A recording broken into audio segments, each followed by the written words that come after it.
Today's voiceover talent is more than just a pretty voice. Today's voiceover talent has to be a boss, a VO boss. Set yourself up with business owner strategies and success with your host, Ganguzza, along with some of the strongest voices in our industry. Rock your business like a boss, a VO boss. Welcome, everybody, to the B.O.S.S podcast. I'm your host, Ganguzza, along with my lovely co-host, Gabby Nistico. Hey, Gabby, how are ya? I'm good. How about you? You know, I'm doing good, Gabby. But today I want to talk about a topic that's, it's very personal to me, and that is about chronic illness. And it's something that I think more voice actors deal with than we like to let on. Yeah, I think a lot of us don't necessarily, let others know about it, but it does affect us. It affects our business. It affects our performance. I also think it's really important for people to know that it is possible to continue on this career path, even with a chronic and in some cases severe illness, or even during a very challenging short-term illness, but one that certainly can bring your world to a screeching halt. For all entrepreneurs, voiceover or otherwise, what do you do? How do you cope? What are your options when these things happen? Because we can feel, of course, like our world is going to fall apart and subsequently we're going to lose our business. For those of you that are not aware, I am a breast cancer survivor. And I remember when I was diagnosed saying, oh my God, how can I even continue? Like, I had just reached a certain level in my career and it was like, I don't have time for this. I am way too busy. I am way too busy to have to deal with this. My first thought was, I need to survive this.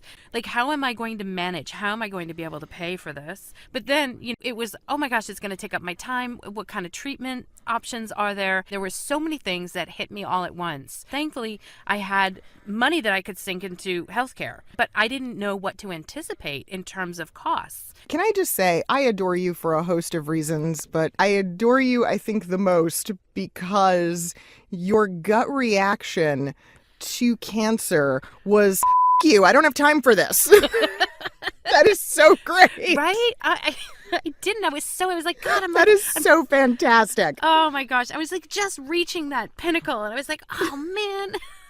But thank you for that. I really appreciate that. And I'll tell you, it was a rough road. I remember the first time after, I got my diagnosis and then they told me, here's what we're going to be doing. Here's, the procedures. Here's what's going to happen. I had major surgery, and I had to make a plan of action once I knew what was going to happen. And then I remember how grateful I was to have voiceover as a career afterwards, because it wasn't like I had to get up and get dressed and drive into work every day. It was something that I could do when I was getting healthier and feeling better. I could go into my studio and it was a great distraction.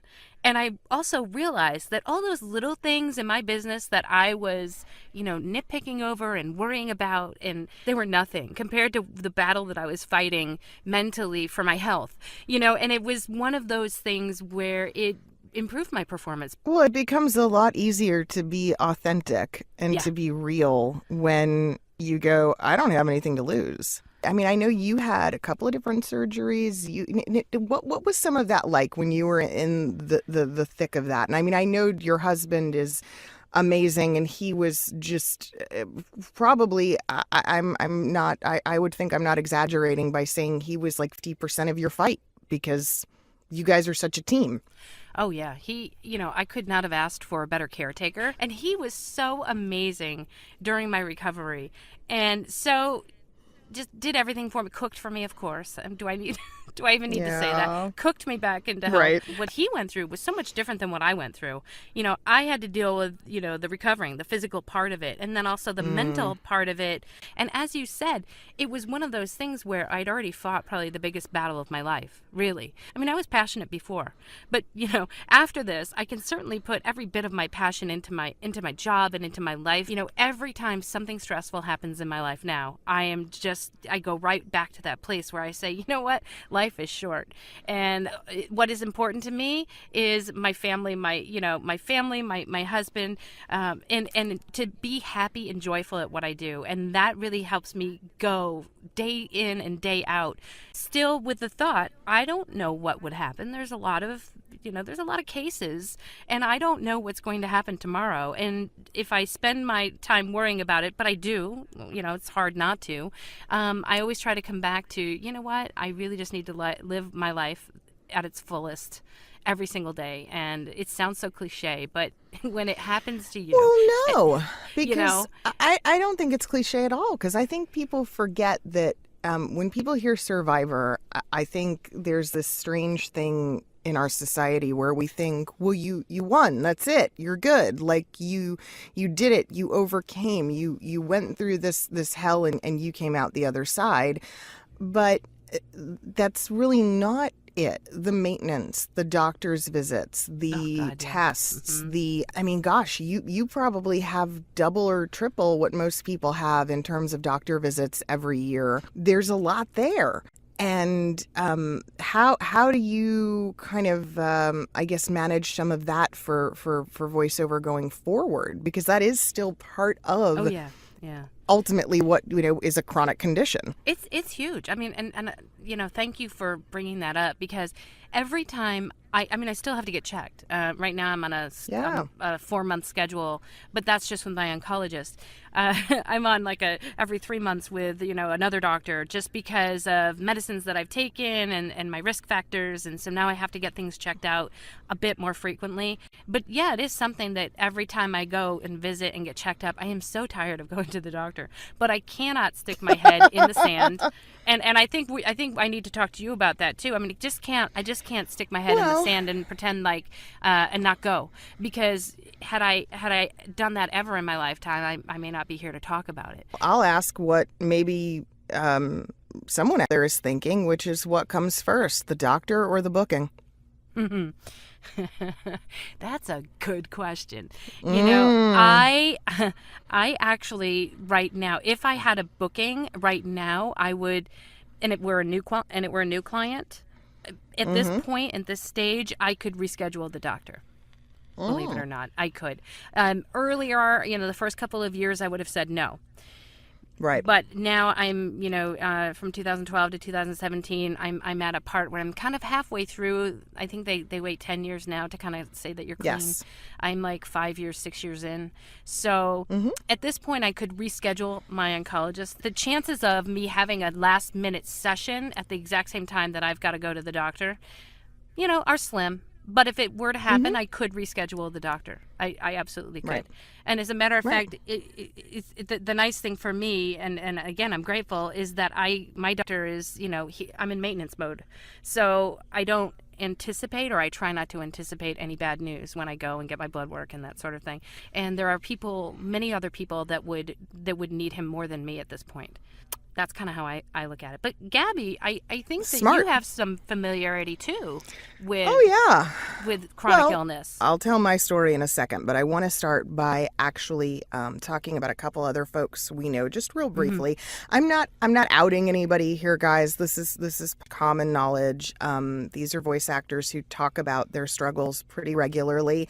Off the top of my head, 2 people come to mind. One is September Day Carter, out of Atlanta, Georgia, and for those of you that know her, she was recently diagnosed with some autoimmune disorders. I believe lupus is one of them. And so she's been kind of chronicling some of her struggles online and some of the different things that she's having to deal with in accommodating her illness and her voiceover career. And Christina Malizia is another one. Christina's condition comes not from a disease or a diagnosis, but from recovering from it was a snowboarding accident, actually. Yeah, I knew it was trauma of some kind, physical trauma that left her with debilitating pain in her neck and back. And for Christina, it's been many, many years of therapy and literally physically struggling and fighting to continue to do what she loves to do, because there were just days where she couldn't get out of bed.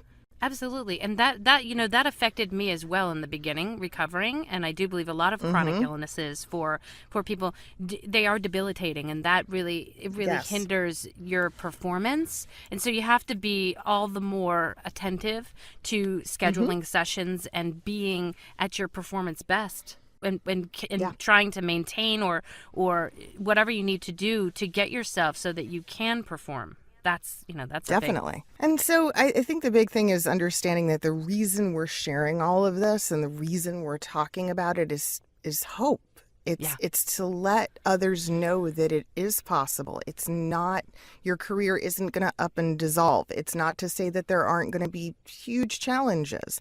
It's not to say you aren't going to have to make major adjustments, but you can learn how to continue to do the thing you love, to have this career and manage your illness at the same time. Anne is proof of this. I'm also proof of this. I am on the heels of a very recent diagnosis of multiple sclerosis, also an autoimmune disorder. So I've been dealing with it now for about 2 years. The first year was very intense in that we didn't quite know what was wrong with me. There were a lot of really interesting, I'll say, symptoms and problems that were arising. And my neurologist believed pretty strongly that it was MS, but I was A, kind of holding out hope, and B, there were a few markers, a few test results that were inconclusive, things that just weren't quite adding up that made us say, well, let's wait and see what happens. Well, the data's in. We know what's up. First and foremost, it's not ignoring warning signs and symptoms. It's getting to the doctor sooner rather than later. It is recognizing that something's off or not right and taking action. Yes. And so I did all of that without hesitation because it was pretty crazy what was going on. I mean, it was scaring me. I was losing motor control. And at one point, I didn't have any feeling on the entire left side of my body. And so I was walking really funny. And I literally, if you looked at me, the way I describe it to people is I say I was walking like a toddler. Right. I was very stumbly and kind of, teeter-tottery. I have an attack. It takes a very long time to recover from that attack. I go into almost a complete remission where everything is perfectly fine. And then you wait for the cycle to start all over again. And you never know exactly when that will be or why. So fun stuff. But for me, the biggest challenge for the last couple of years has been fatigue. That's one of the things that autoimmune does to you. It literally just knocks you on your butt. It makes you exhausted all the time. And so I've had to work with, scheduling around that, changing some of the ways that I do business, changing my routine and how I self-care and how I manage my day to better accommodate the fact that, there's kind of a pretty good possibility that in the middle of the day, I'm going to have an adrenal crash and need to go nap for an hour or two. So, Gabby, what do you do when this happens? What do you do when this happens in the middle of a session or right before a session? Do you tell your client? No, my clients honestly have no clue. A couple of my agents know because it's kind of important that they do know because this way, if I have an emergency or I have to go to the doctor or I'm symptomatic, that's all I have to tell them. I don't have to get into details about what it is because they understand what's going on already. But for the most part, I session wise, I fight through and I get it done.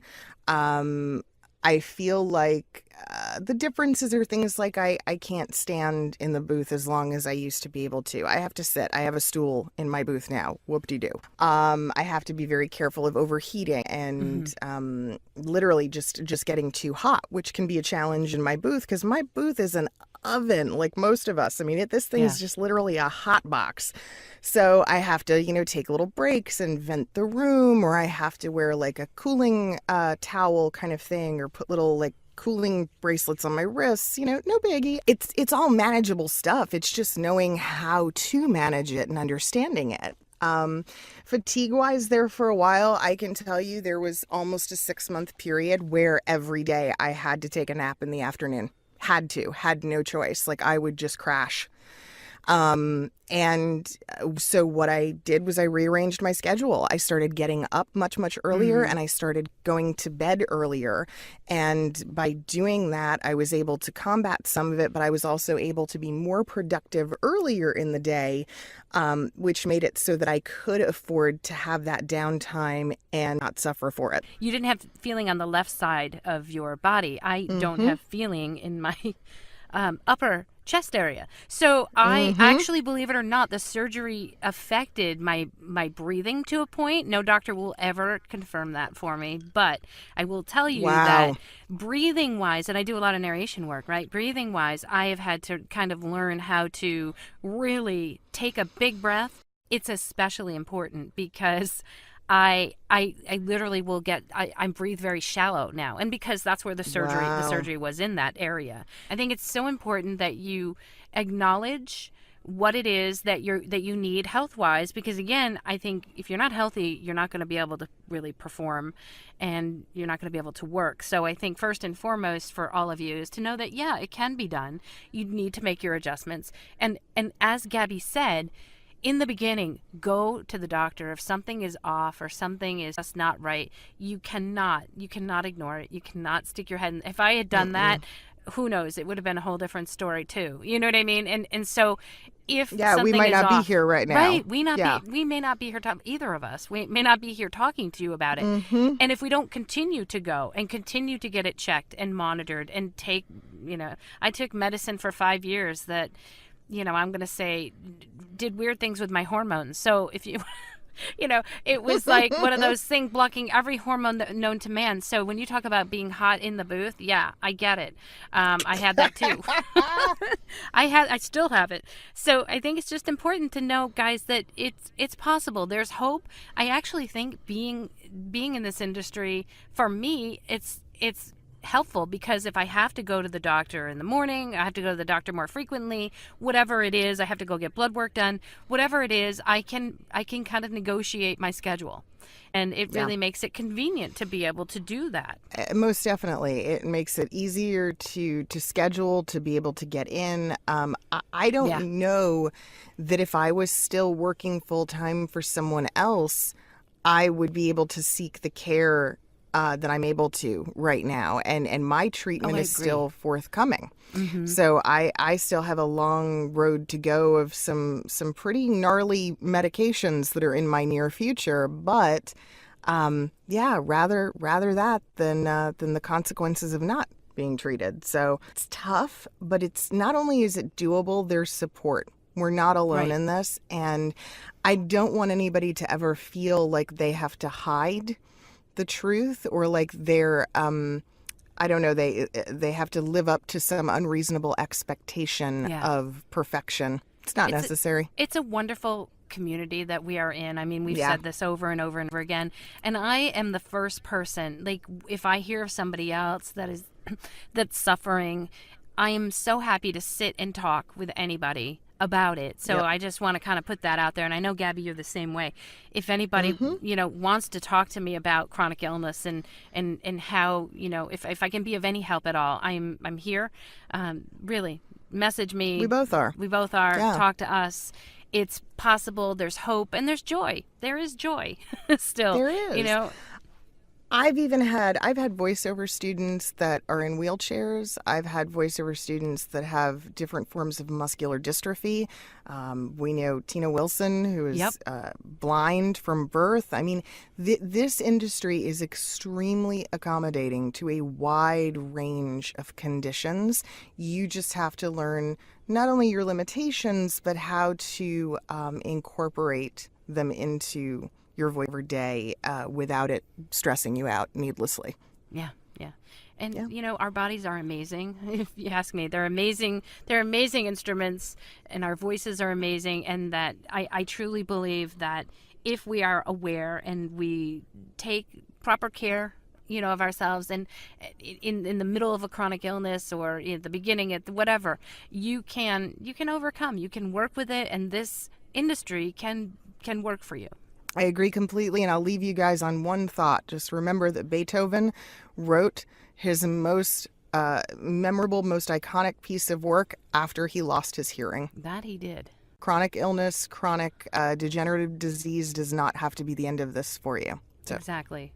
Awesome, Gabby. That was a great episode. I'd like to give a big shout out to our sponsor, IPDTL, and you can find out more at ipdtl.com. Yep, and don't forget that we're going to be live at the Voxy Summit in January. I can't wait. Yay. Right in my hometown. You can go to voxysummit.com to register.